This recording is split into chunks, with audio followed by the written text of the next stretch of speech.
The Podcast Revolution Network is a collective of independent broadcasters banded together for mutual support, success, and to raise new voices to our platform. Our shows are made possible through listeners like you supporting our cause. For more information on supporting Podcast Revolution, please visit podrev.org. That's PODREV.org. Thank you. Well, hello. How you doing? This is the S. Anthony Says podcast. This is the S. Anthony Thomas, and this is episode number 245, episode number 245. How you doing? Hello, sass bastards. Hello. Folks, thank you for everything else. Thank you for last week. It was a really, really good week. Apparently you weirdos really, really liked last week's episode, and I want to thank you for that. And apparently, some of my British sass bastards have been really spreading the word out there, because I was like, what the hell is this? Because I went to check the stats, and all of a sudden, Great Britain. It was like a whole bunch of people from Great Britain started listening to the show, and then, going through the back catalog, and you got a whole lot of shows to listen to, guys. But they would listen to last week's episode, which was episode number 244, obviously. And then I would see, you'd see a bunch of people from Great Britain listening to episode 244, right? It was like a whole bunch of Great Britain. It was like a whole stack of people from Great Britain. And then the next day, you would see 243, Great Britain, 242, Great Britain. And I was like, oh, wow, they're working their way backwards. So I appreciate that. Keep up the good work, my friends. Keep spreading the word over there. And my American sass bastards, you've been spreading the word, but you need to spread it more, because my British and Great Britain sass bastards are starting to spread the word fast. You don't want to get your ass kicked, do you? Of course not. So tell more people, damn it. And everybody else that's listening, the same thing to you. But thank you for the love, all of you, all my worldwide sass bastards. Thank you. Much love to you all. For those who are going to, I just want to put, I forgot. I have another announcement to make. Maybe some of you know, some of you do know, obviously, because some of you are following me on the social media, and some of you are just listening to this and don't follow on social media. You need to change that, you bastards. I'm all obviously on Stitcher Radio, because some of you are listening on Stitcher. I'm on TuneIn Radio. I'm on iTunes, Google Play. I'm on that, and what's it? That's it. iTunes, TuneIn Radio, Stitcher Radio, and all of that stuff. But guess what? Drum roll. I am now on iHeartRadio. Oh yeah. So if you listen to iHeartRadio, or if you're listening on iHeartRadio, because I now know for a fact a lot of you are also listening on iHeartRadio, thank you very much. Spread the word, you bastards. You want to get started now? Of course we do. Fantastic. Let me ask you this, my friends. How long have you been on social media? I was thinking about it, because I was, it's one of those things where I was looking at one of those, you're on social media and you start looking at these things online. Well, this will do wonderful things with your Twitter account or your Facebook account. Add this and it'll give you these functions. And I don't ever add any of that crap, because I don't even know what those companies are. But I did see one thing where it told me how long I had been on social media, and I remembered that it was June, I think, of 2009 when I started to become part of social media. It obviously existed before that, but I never really paid much attention to it, because a lot of the stuff that I saw on there, I was just like everybody else who didn't really understand social media that well. They use it to gather information, but didn't really dive into it. And when I saw Twitter for the first time, Facebook I kind of understood, because it was like, you catch up with your family and friends and people you don't necessarily want to talk to on a daily basis, but you want to make sure they're cool. That's what Facebook was for. And that's basically still how I basically use it. But then I saw Twitter, and if you don't understand Twitter, when you come in from the outside, people that don't understand the culture of Twitter, what they see is a bunch of two medium-length sentences, which is what 140 character is. Two medium-length sentences, and that's it. or 2 short sentences, however you want to put it. 2 quick short sentences, and that's what 140 characters are. And you have to figure out how to say a big concept in that short period of time. And a lot of people, when you're not used to Twitter, you don't know how to do it. Obviously, it's effortless for me now, but I was like, man, how am I going to get? There would be times that I would actually try to want to say something on in a tweet, and it would be 4, 6 sentences, and I'd have to take this word out and move that word and take that word. Okay, well, that's the word for, but I'm going to put a 4 there, so that's 2 characters, and 2, take out the 2 TO, but I put a letter 2 and the number 2 in there, so that's characters. I'll take the punctuation out, but this, and I move this over there, but I don't have to say that. That's inferred, and that's implied, and I still had 200 characters. And it's really weird to understand the concept of it all. And I didn't.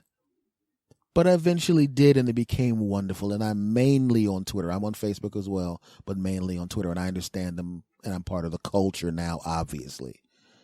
But what I started to think about was how interesting it was back when I started versus now 7, 8 years later, right?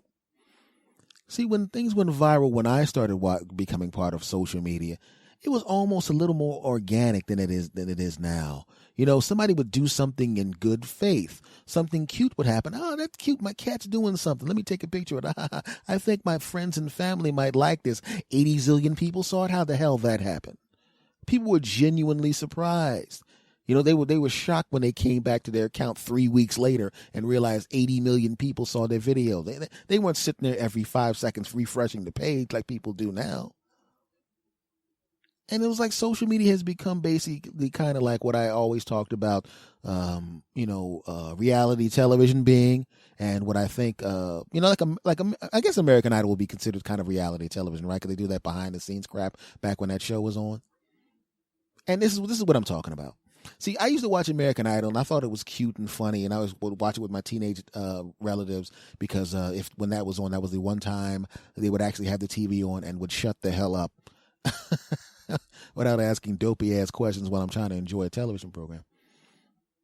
And when people would come on and they were interesting characters, once again, just like in social media, they would come on in good faith and be interesting and quirky, and that's why we liked them so much. That's why we loved them so much. Interesting, quirky people. Interesting, genuinely.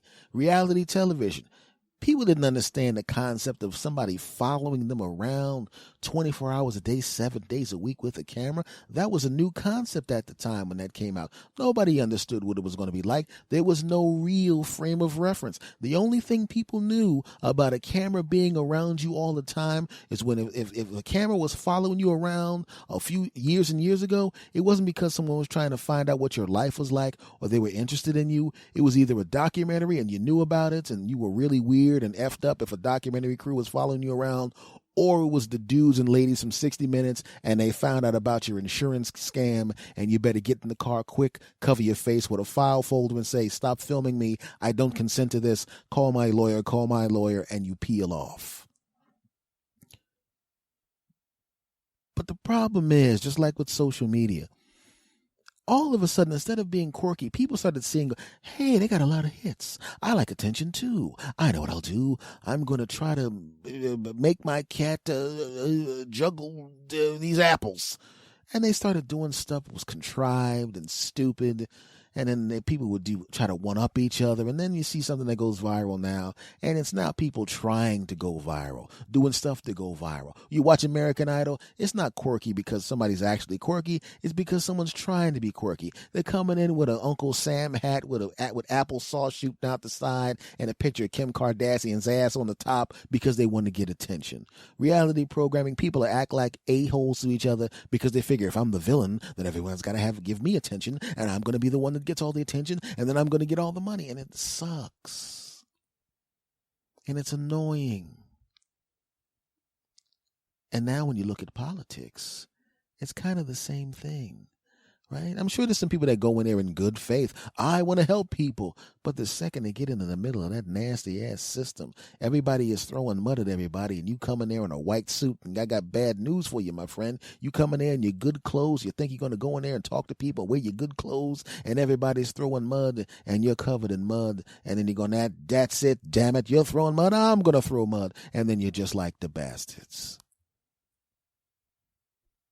Let me tell you a little story. Guy has a vicious, vicious dog. But he's had the dog since he was a puppy. And he's always maintained control of that animal. He gets a little out of hand, but he's got a chain around his neck. And he grows up with that chain around his neck. And the person who owns the dog, feeds the dog, gives the dog water, takes the dog out, and the dog gets bigger and bigger. And his teeth get bigger. And his jaws get bigger. And he's bigger and stronger and muscular and tough and killer and destructive and killer and killer and killer. He's a big, gigantic dog who, if he was let out, could kill and crush and destroy and kill and eat cars and burp up trees and all of that crap. But he's had that chain around his neck the whole time. And he tried his hardest when he was younger to break that chain. But now his mindset is, well, there's a chain around my neck and this guy gives me a good place to live and I get food whenever I need the food and I got water, so I'm okay. But one day the guy who owns the dog and has a chain around the dog's neck gets mad at somebody. So angry at somebody that even though he's been mad before, he's never been this mad before. And the guy he's mad at is right in front of him. And he wants to use this opportunity to get back at that bastard. He's going to do something now he's never done before. He really hates that guy and wants to get that guy and kill him and crush him and destroy him and kill him and destroy him and kill him and double kill him and triple kill him and all of that crap. And what does he do? He unhooks the leash and says, sick him. And he sicks his big giant dog on that guy. And the guy starts running away. And the guy dives through his car window and the dog bites him on his leg and his foot and bites his leg. And the guy kicks the dog and somehow the dog is even so big he can't even get in the thing inside the car, but he's still biting, trying to bite the guy. The guy gets his car keys out, sticks it in there, pulls off. And the dog's sitting there with a little bit of blood on his mouth looking at the guy, and the dog tries to bite the car, but the car gets away. Yeah, the guy's laughing like, ha, ha, ha, I hate that guy, and now my dog bit him. That's right, that's what you get. That's right, come back here, boy. And the dog looks back like, that was kind of fun biting somebody. I mean, the person I just bit is just like the jackass that was holding that chain around my neck. And I now realize how strong I am. I mean, when I bit that guy, I almost knocked his car over. I bit him on the leg and he was screaming and crying like a punk and he drove away. And now the person who had the chain around my neck does not have the chain around my neck. And I now know what I can do. I know what kind of power I have. I know what I can do. Oh, yeah. So the owner of the dog comes around and tries to put the chain back on the dog's neck, and the dog bites the owner on the hand, and the owner pulls his hand back, ow! And the dog looks up like, ha, ha, ha, ha, I can hurt him. Oh, I don't need that bastard anymore. I don't need him. I can eat him if I wanted to. I don't even have time to waste my time eating him. There's a whole lot of other people to eat. I don't got to waste my time with that punk. And he runs away. And the owner of the dog tries to catch the dog, but he can't catch the dog. It's a dog. Humans can't run as fast as dogs, especially not dogs as big and strong. And he pulls away. And now he's out there running around biting people or trying to bite people. He's uncontrollable. And the person that let him off the leash can't even control him anymore. In fact, he better not even try to control him. Because remember, the last time when he tried to put the leash back on him, he got his hand bit. And now he knows he done effed up. Oh no, I should have kept my leash on the bastard. I should have just had him on a leash and scared people with him. I should have never let him go. I should have never let him go. Now, why did I tell that story? Because that's what happens when you get somebody with some juice. They don't even understand how powerful they are until you let them loose. You let them loose. And now you can't even control them. But you started off talking about social media. Then you went off talking about some damn dogs. What's the point, you bastard? The point is, people didn't realize how powerful social media was until it was out of their control. You put something out on social media, you think you're controlling it, and then all of a sudden, bam, it turns into something else. You know, you take a picture of yourself with your ass out, and wham, it ain't yours anymore. It's not yours anymore, right? You now know that you can't do that, right? There's people like there's certain things I won't put on the internet because I know once I put them on the internet, they're not mine anymore. The stuff you see is the stuff I want you to see, right? It's a monster that we had control over, and it blew up into something that we can't control anymore. The social media, even though it's just a bunch of ones and zeros and servers, it's almost like it kind of became a self-aware type of machine and monster that we can't control anymore. Look what's happening to people now. One celebrity or a politician can say something bad about a regular person, and all of a sudden they're getting death threats. I'll come kill you, lady. How dare you say something against whatever. Well, I know where you live, bitch. You bastard, I know where you live. It's out of our control, man. And I think that's what's starting to happen to people now with a certain politician that they thought they had control over or thought they could control. But now that the leash has been taken off, he's not just biting the people that he was aimed at. He's now starting to bite the hands of the people that thought they had him on the leash securely. Now he's running around biting everybody. And you kind of wish you kept the leash on the bastard, didn't you? You kind of wishing you kept him in the backyard tied up where you can control him, But you can't control him now, can you? Social media, angry dogs, politicians, different things when you look at them in the abstract. But are they really that different? Something with the potential to have almost unlimited power for its circumstances. And if you don't control the bastard, it will turn around and bite the crap out of you. You know what I'm saying? So all I'm saying basically is, listen, we got to be a little more careful what we put on social media. You know that somebody screenshots that crap, it's not yours anymore. Nope. You put people on these reality television programs and you think somebody's a nice guy or a nice gal, you give them all those eyes and the power of all those eyes. And I need more of those eyes. And then they turn into something completely different. They become this big a-hole. Why? Because I got these eyes on me now. You can't control that guy now. Before, honey, don't say that. But now he's on TV, and every time he says that, the ratings go up. And when the ratings go up, his power goes up. Oh, F you, honey. I'm getting a divorce. I'm going to Hollywood. Ha ha ha. Senator, whatever, president, whatever, congressman, whatever, please don't do that. Yeah, I got the job now, and incumbents win 80% of the time, jackass, which means most likely there's nothing you can do to me anyway. Besides, I'm getting a whole bunch of money from those jackasses over there, and how much did you contribute? Nothing but your vote? Yeah, you might want to sit down and shut up, punk. These are the lessons that nobody learns. Even though the information is right in front of us, nobody learns that. So, all I would say is, just think before you involve yourself with certain things in a way that's going to hurt you. Don't think I'm just going to aim that politician at those people. You give them that power, it's going to come back to you. Don't put stupid things online. And don't let the eyes on you give you a big head and make you do things you don't want to do or shouldn't do.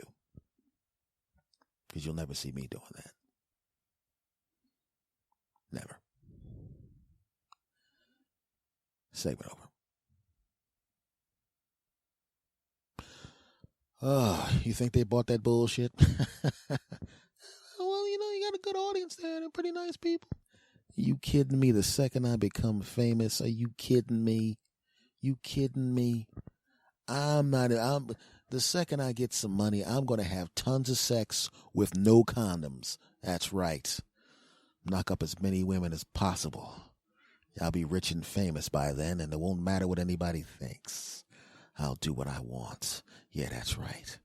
I'm going to snort coke off of hookers while I kick baby seals in the face. That's what I'm going to do for fun. Oh, that's going to be great. That's right. Oh, there's a whole bunch of baby seals I was looking at, and I'm going, I can't wait to kick you, buddy. Sitting there looking cute. People, don't do that to the baby seals. I don't give a shit about any baby seals.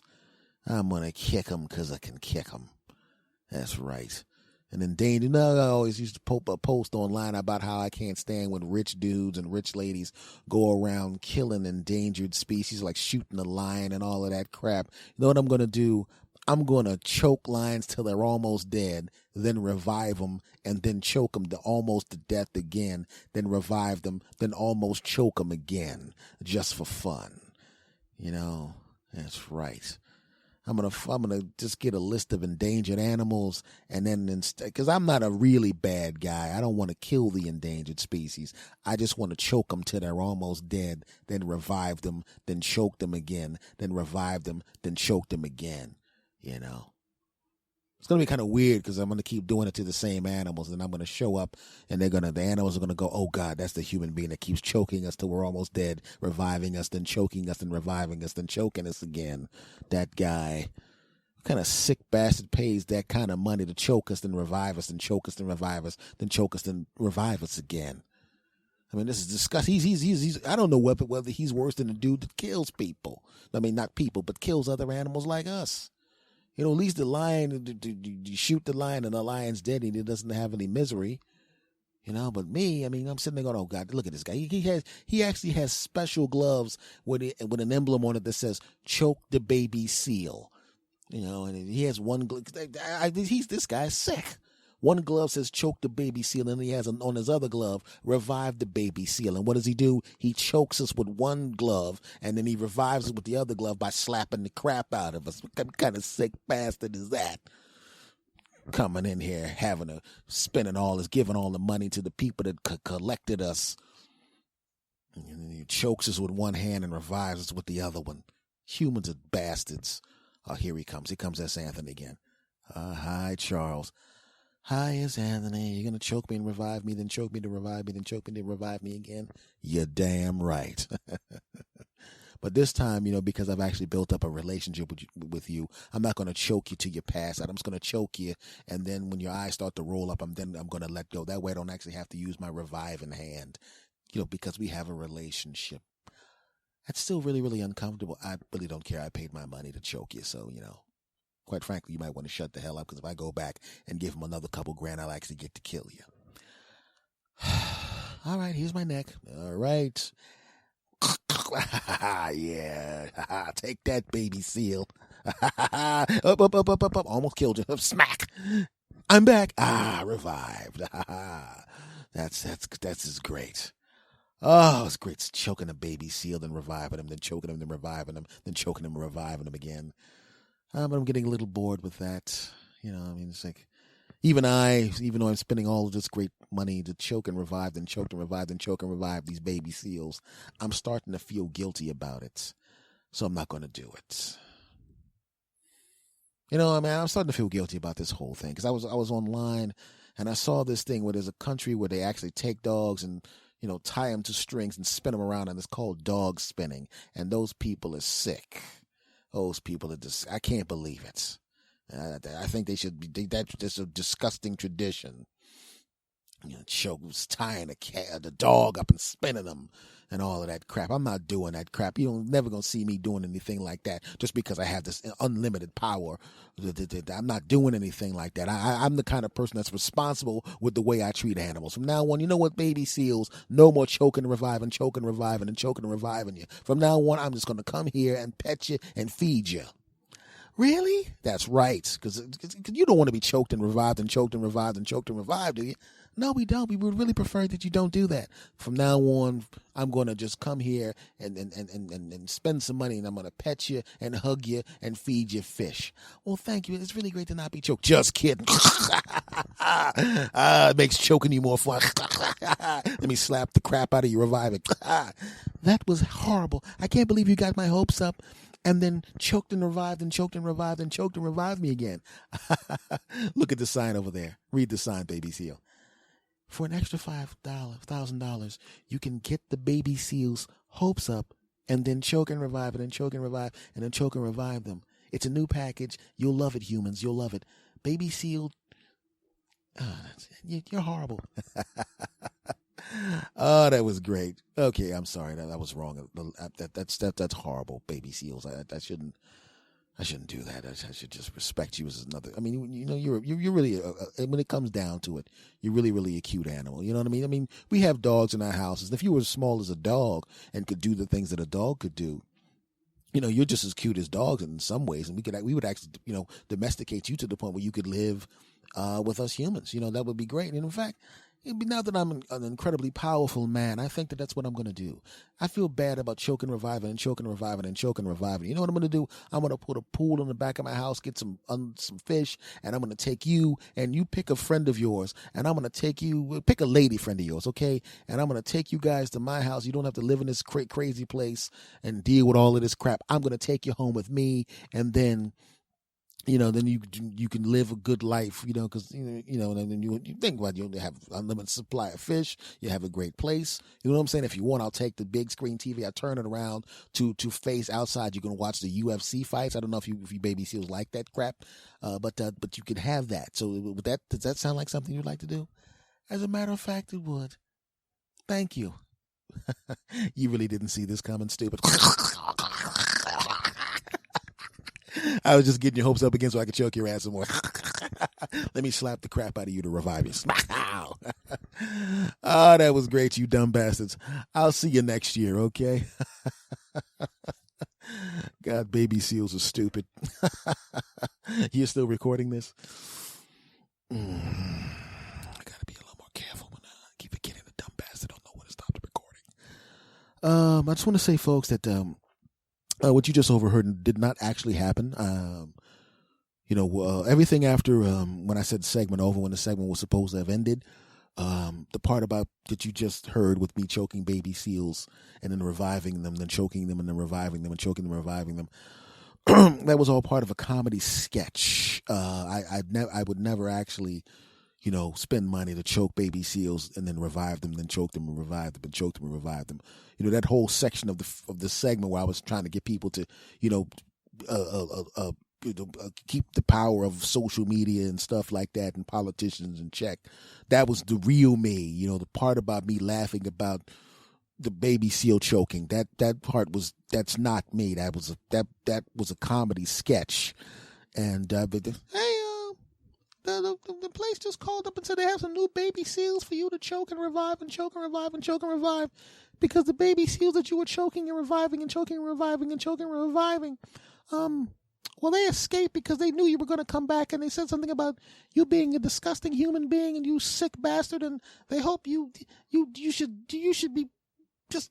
You should be taught a lesson for choking and reviving and choking and reviving and choking and reviving these baby seals. He's just getting in on the comedy because that none of that actually happened.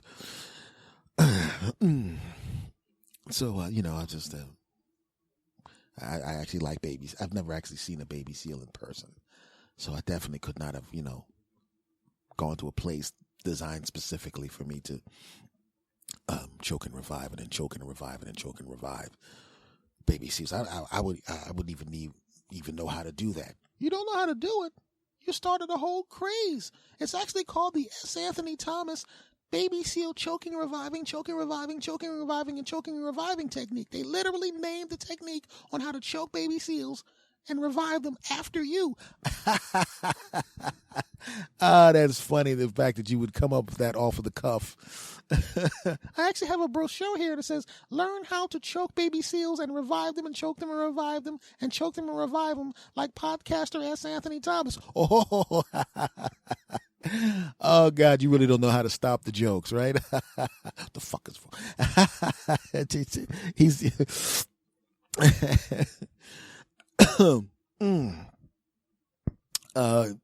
this comedy section is over, so we're gonna in a segment for real this time, but just let you know that the stuff in the beginning of the segment was real, but everything after the part about the seals was fake. So segment over. What the hell is wrong with you, man? Trying to get me in trouble with my audience. They don't need to know that shit. Just shut your mouth. Folks, let me tell you this. I'm starting to get the feeling that I don't think people actually know what a comedian actually does. I really don't think people know what we do. And it's evidenced by what I see on TV. Whenever I see someone portraying a comedian on television, it's always the waka waka, hey, shucky, shucky, shucky guy, like the comedian stereotype from the late 70s, early 80s. And no one really performs like that anymore. Even people who were prominent in that time period don't perform like that anymore. It's always some dope that they have on television, or someone portraying comedians as a big dope. And it's really weird because I know that I remember when I was younger, I was hanging out with a friend of mine who was a musician, and he was playing a song from someone, and the song I didn't like the song that much, and I'm sitting there going, I could do that. Well, guess what? No, I couldn't. I don't play any musical instruments, and he just kind of nodded and smiled, but I know there's got to be somewhere in his head going, I don't like that guy either, but trust me, you can't do that. And I realized that later what I had said. I didn't offend him in any way, but he was just kind of amused by the fact that I would say that. He got the point that I was making. I was just basically saying that I didn't like that particular song by that particular person. But I do understand it more so now. Well, obviously now because I'm an older person. I'm 48 now. But back then that was when I was in my 20s. And it's really weird because I was hanging out with some friends, and they were a little older than me, and they were talking about someone they grew up with, and they were telling stories about how this guy was recounting a story of something that happened on a television program that he watched, and he was telling them what the show was, and he was acting out the parts and doing all this kind of crap, and they're going, Bill could really be a comedian. I'm telling you, he could be a stand-up comedian. I'm telling you, he could do it. He could be better than comedians if he went out there. And I nodded and smiled the same way that my friend nodded and smiled when I talked about that song years ago. And the reason was, I got news for you. Bill may or may not be able to do it, but don't be so sure. Right? People always do jokes around the water cooler, or they'll tell funny stories to their friends, or they'll make their friends laugh at a bar, and they think it's the same thing as being a professional comedian that has to travel around and do the job. And I'm telling you now, it's not. It looks easy because, well, we kind of want to make it look easy because you're having more fun if it looks easy. Right? If you actually watch the doctor, and I'm not equating a comedian with a doctor, but what I'm saying is if you watch the doctor do their job in surgery, it looks kind of simple. Cut this, take that, sew this. But it took him years. It took her years. It took him years. It took her years to learn how to do it, just like it takes a comedian years to learn how to do it. I used to teach a comedy class a long time ago, and there was a bunch of people that came in, and they were all the funny guy or gal around the water cooler, the funny guy at the gym, the funny person at the water cooler, the funny person. And you would hear them, I could do that. It's not really that big of a deal. I'm pretty funny, right? Hey, Bill, am I funny? Yeah, you're funny. I remember that time I did an impression of June from The Office. Oh, I'm June from The Office. Right? But it's different.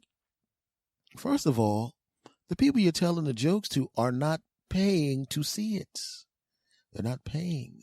There's no real expectation, right? If you tell some funny stories at the water cooler that aren't funny, people just go, hey, and they go about their business and forget about it. It didn't cost them any money. It didn't cost them babysitting. They didn't have to pay for parking. They didn't buy the tickets 2 weeks in advance, a month in advance. No, their entire evening isn't based around the quality of your performance at the water cooler. No. And if you don't show up at the water cooler, no one cares. You know what it's like to stand on stage in front of 300 to 500 people that don't know who you are, and they paid $25 to get in, and you're the entertainment for the evening, and it's the first time you're at a club, it's your first time playing at this club. So even though you already got the job via them watching some tape or watching some disc or watching some privately listed YouTube video where you auditioned, you really this is really your audition, and you're way away from home. You don't know anybody here. You know nobody. And the owner's going to get reports. You don't see the owner there because a lot of times the owner is not there. They'll get reports from the manager, from the waitresses, from the bar staff. How'd he do? How'd he do? How'd he do? How'd he do? There'll be cards on the table. Did you like that guy? These people don't know you. You can't do an impression of June from The Office. They don't know June from The Office. They don't know her. They don't know her. Oh, no. It's a little different. Also, there's 6 shows this weekend. You have to be able to reproduce that 6 times for people that don't know who the hell you are and you're not at home. And basically this entire weekend is your audition to whether or not you come back to the club. Because if you do 3 good shows and 3 bad shows, you ain't coming back. 4 good shows and 2 bad shows, you're not coming back. 5 bad shows and 1 good show, 5 good shows and 1 bad show, you ain't coming back. You got to do 6 solid shows, or you're not coming back. Not the same as standing around the water cooler talking about how funny it is that Bill did not put the coffee cup back. I remember that time Bill didn't put the coffee cup back. Coffee cup. Not the same. Right? I remember saying this to somebody before. They really didn't understand the concept of the fact that what I was doing as a stand-up comic was a job. They just thought it was some kind of thing. I'm going, no, it's I know it's fun, but it's a job that I do. I mean, I have a responsibility, you know. And when I got to the point where I was headlining comedy clubs, I really had a responsibility because, you see, you may be able to get the MC to stretch a bit if the feature's not there and maybe throw a couple extra bucks to the headliner. So if the MC normally does 15, maybe they can do 20 and stretch it to 25. And then the headliner does a few extra minutes and maybe you can swallow up some of what the person in the middle of the show, the 30-minute act, the feature, if you can maybe stretch a little bit on both of your parts to fill that out. But if the headliner's not there, I don't think the MC in the middle will be able to stretch an extra hour and 10 minutes out. So if I don't show up, guess what happens? There's a whole lot of pissed off people there. And that's what you got to do every week. And you better have a 99.9% success rate. And guess what? If you come back to the club enough times, you better have another hour and 10 because these people will remember it. Not the same thing as standing around the water cooler talking about how bad the bathroom smells, is it? I don't know about you, but I think Chuck was in there. I'm telling you one thing. If Chuck goes in there, I wouldn't go in after him because I'm telling you right now, they had Subway sandwiches in the break room. And when Chuck has a Subway sandwich, don't go in the bathroom after Chuck. You're a genius. Why don't you tell the Chuck makes the bathroom stink joke at the Chuckle Hut? Nobody want to hear that crap.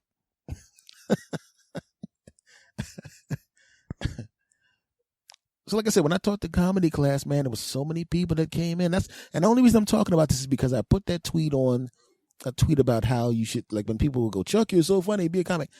Don't listen to those people. Those people are not comedians. Go talk to a professional comedian. And I would say, go try it out. Go give it a try.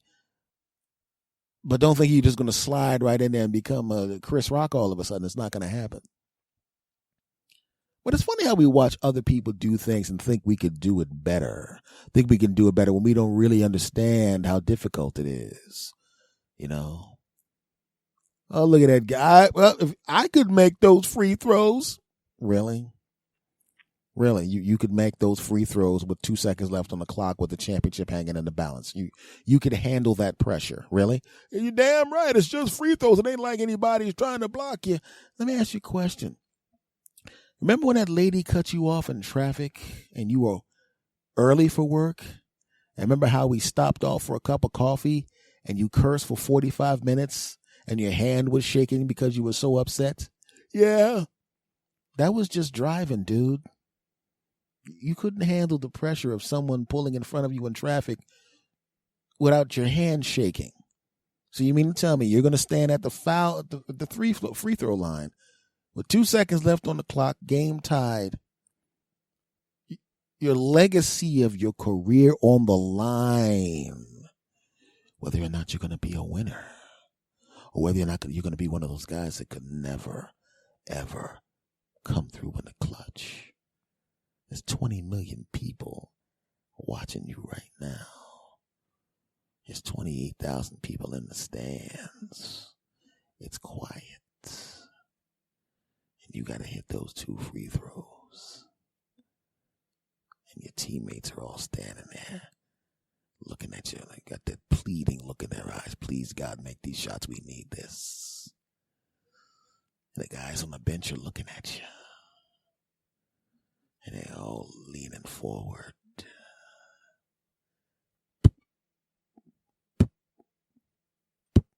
You're actually dribbling the ball faster than that, but that's how it sounds when it hits the ground. Or is that your heartbeat slowing down? 2 seconds left on the clock. And now you got to make these 2 free throws. There's a difference between being a champion and basically having this entire year almost go for naught, and you'll have to start over from scratch with virtually nothing to show for it.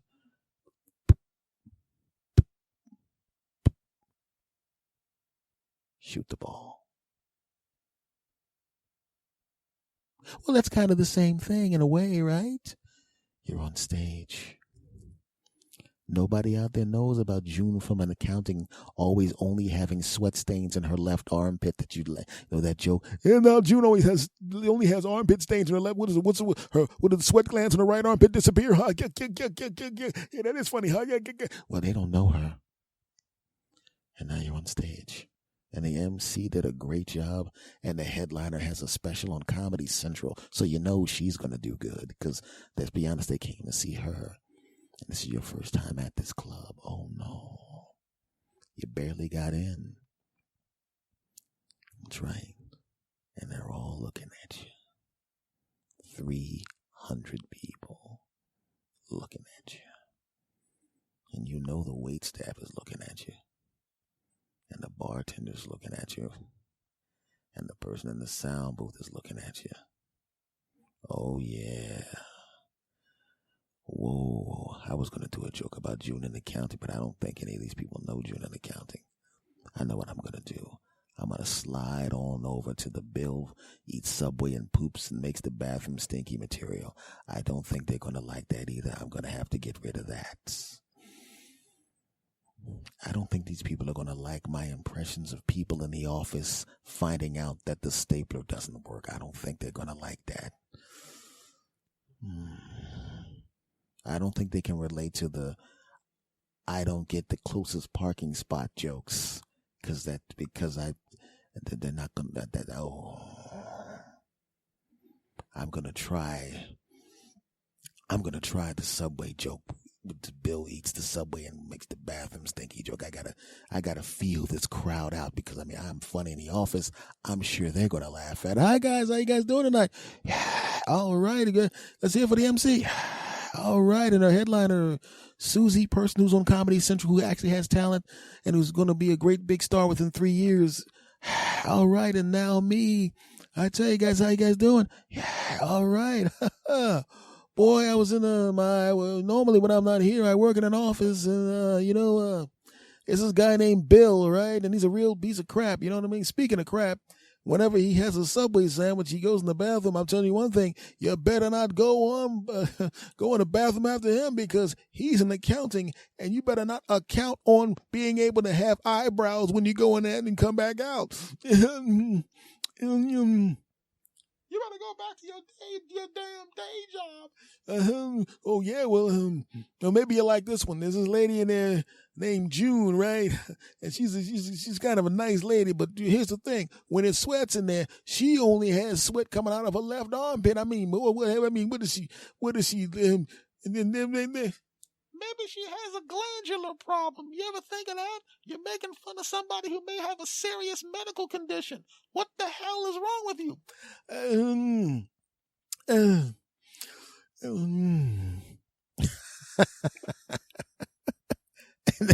And the funny thing is, I now know for a fact I've seen that happen before.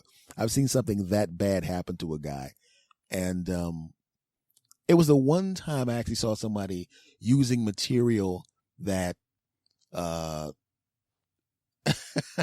that from someone else, like stealing material from a famous person, and I didn't even want to bother calling him on it. He was just trying to save his own ass. He immediately started rolling into Rodney Dangerfield jokes. He was smart enough to say he didn't say no respect at all, no respect. He didn't do the, no respect at all. He didn't do that part, but he'd do a Rodney Dangerfield joke and he goes, yeah, that's how tough it is for me. And it was a young audience. They knew who Rodney Dangerfield was, but they didn't necessarily know all the jokes. So he's running through as many Rodney Dangerfield jokes as he could think of. And instead of going, no respect at all, he goes, and that's how tough it is for me. And all the comics in the back are laughing their asses off. I'm laughing my ass off because we know he's doing Rodney Dangerfield's material. And he comes off stage, one of these guys that's funny in the office, and he's looking at us, and he looked like somebody hit him took a bucket of sweat, dumped it on him, scooped it back off the ground, put it back in the bucket, and dumped it on him again. His mouth's wet and dry, and that dry white crap in the corner of his mouth. He's shell shocked, and and I feel bad laughing at the bastard. I mean, this is a long time ago, but I still remember it. And we're in the back laughing our ass off. He goes, what did you think? I said, that. Then one of the guy goes, yeah, it was some good material. At least you were smart enough not to say no respect at all. And he's like, I didn't know what to do, man. And he's like, yeah, we understand what happened to you, but there's a difference between being a professional, someone who's been out of the clubs working and writing and working and writing and working and writing and busting their ass, and someone who tells a couple of fart jokes at the water cooler. And the guy goes, I know you guys really, oh God, I didn't realize how tough it was. He said, yeah, it is what it is. It's a craft just like anything else. And sometimes when people say those things, Bill could do it. Or when Bill goes, I could do it. I would just like them to give it a chance and try it. Which is why I never say when I watch a UFC fight, I could kick that guy's ass. Because I tell you one thing, I ain't crawling in the cage and trying to fight one of those bastards. You're never going to see me sitting there watching the television going, you call that a submission? I'd crawl in that cage and kick the crap out of that guy. Because using my same theory here, I would have to go into the cage at 48 years old and try to whoop the ass of a 27-year-old world-class athlete who makes a living kicking the ass of other world-class athletes. And I ain't doing it. Which is why I never say I could do it. And the only reason I said that was, I put that tweet out, and the tweet was, a tweet, and I was surprised at how many people who were comics were writing me, like direct messaging me, LOL, and stuff like that, because we've all heard that. Oh, I could do it. Never tell somebody you could do their job. Never do that, ever. Unless they're a politician, you can do that job. Trust me, because when I see some of the people that have been elected recently, some of them are idiots. You could definitely do that job. Trust me, you could do that. But as far as comedy, your punk asses couldn't do it. And don't even say you could. Yeah, I said it, punks. Segment over. Okay, everybody. I now receive when I go places, I now get tip face. And I love getting tip face, because when you get tip face, it's a good thing. Now, you're probably going, what the hell is tip face? Tip face is the face that you get from the servers or from the people that interact with you, that serve your food, when they know you're one of the people that tips. Right? I was driving up to this place to get a sandwich, and the guy that works there saw me in the mighty Toyota Camry. And he saw me get out of the mighty Toyota Camry. And he saw that it was me, and I could see him look at me and smile. Right? There was no reason for him to look at me and smile, other than the fact that he knows that I always throw a buck in the tip jar. Right? I saw someone else, he's smiling at me, then I saw somebody else walking up there, and his smile went back down to dun, dun, dun. Because it was going to be one of those dudes that comes in and asks for a lot of crap and then doesn't even throw a damn tip in there. And I know that I now get tip face from that person. And I like when I get tip face. Tip face means you get extra stuff. Now, you may think that's not that big of a deal, but I was at a pizza place one time, and I was standing there while the owner of the establishment, who also works in the kitchen, was giving some food to one of the delivery drivers. And the delivery driver goes, I got the pizza here. I got the thing. I need a large orange soda. Okay. And, you can throw in them chips. Right? Because a lot of times when they would order, when you order a lot of stuff from them, it's not on the menu and it's not a special or anything like that where if you order a certain amount of pizza or a certain amount of this, they'll throw in some chips. They just do it. Because I always get the chips. So I'm assuming I get tip face from them when I call in because I always tip the guy. But they only goes, wait a second. Hold it a minute. What was that address again? 567. Do they tip you? No, they don't. Take them chips back out that damn bag. Take them chips back out the bag.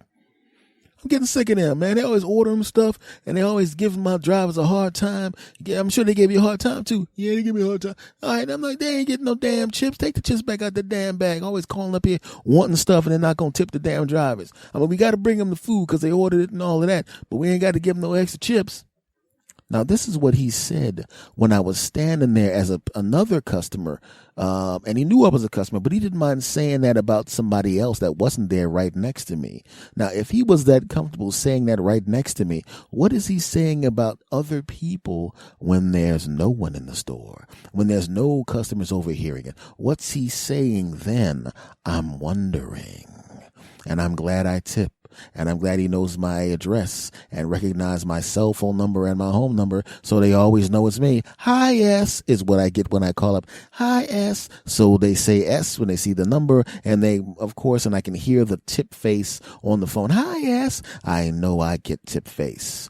But I'm telling you right now, I'd hate to be at that people's address if I wasn't there overhearing it, because I get a feeling he probably would have said something a little different if I wasn't there. What was that address? That's 555 Johnson Street. Really? The ones that don't tip and give us a hard time all the time? Chuck, remember when I was going to send you home because you have a cold? Yeah, let me ask you a question. Could you hawk up a good loogie right in the middle of that sauce right there for that pizza? Sure I could. Hawk some loogies on it. Horse pocket. That's right. How many loogies was that? I didn't count. It was like 5 or so, right? Yeah. Put a few more on there. That'll teach them. Rub it in there real good. By the time you put the lid back on and take it out, it'll melt it into the cheese. They won't know that there's loogies in this cheese, but we'll know. Those no-tipping bastards.